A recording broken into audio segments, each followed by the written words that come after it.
on what I should be doing. And of course, like I said, I grew up in church, so I knew who the devil was. And I knew that, there's people that the devil, but I did. And I knew that he was there. And I started studying up, and what I realized was I was on the wrong side of the fence. I was on the wrong side of this great battle that's going to occur, and there was no way in the world that Satan was going to come out ahead. And I didn't like Satan anyway, but I knew that I wasn't far enough along. I needed to be with Jesus. I needed to be on Jesus' side. And so after that play was over with, I gave my life to the Lord. And I did what any typical teenager may do. I kind of, like Dylan said Monday night for those of you at Men's Fellowship, I kind of flirted with my relationship with the Lord. I didn't really get real serious. And I finally started getting serious with the Lord, and then I found myself in a situation. I got distracted, and I started not going to church. And if you've ever been there, you know what that feels like. And I started focusing on other things. Now, it wasn't that I didn't love Jesus. It wasn't that I didn't believe in God. It was just that I had put things before me that at the time drew my attention away from Him. And by drawing my attention away from Him, it drew me away from Him as well. And in church lingo, we call that backsliding. And that's what I had done. I had backslid. I knew it in my heart. My friends knew it. And so I got away from the Lord for about a year. And I remember even driving past the church, I would feel conviction on my heart knowing, buddy, that's where you're supposed to be at.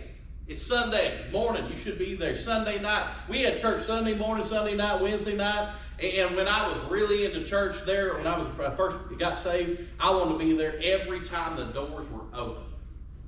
And then I let life just get in my way. And so I was doing my own thing.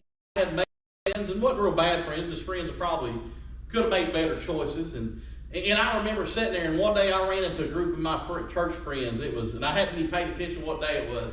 It was a Sunday night, and it was at the Wendy's. Folks, let me tell you, when I say that our youth group kept Wendy's open on Sunday night, it was like clockwork. I mean, there would be a group of 20 or 30 of us there.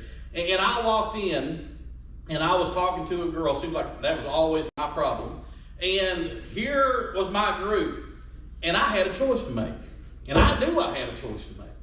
I could go say hello to them, or I could go say hello to my girlfriend. And so I walked in, and I remember looking at these two groups of people. And my girlfriend was with her friend, and I went, I'm just going to do what I normally do. I'm going to say hi to both, see how it goes. So I went over and I said hi to my girlfriend and told her what I was doing, and then went to my friends that were with the youth group and said hi to them. And all of a sudden, I noticed something. You ever been in a room and feel tension? Man, I'm telling you what, at that Wendy's that day, if there was a frozen burger, it wasn't anymore. It got hot in there real quick. And I looked, and my youth group had locked eyes with my girlfriend and her friend, and I could just tell they didn't like each other. And I said, oh, what have I done? And so I went and tried to smooth things over. And my youth group did something I didn't expect. Because when we went to youth group, I thought we were just kind of hanging out and talking about Jesus, right? I had one approach me and say, Kevin, we need to talk. And I don't know about you, but them words growing up scared the daylights out of me. Even to this day, if I get an email from somebody that says, I need to talk to you, my blood pressure goes through the roof.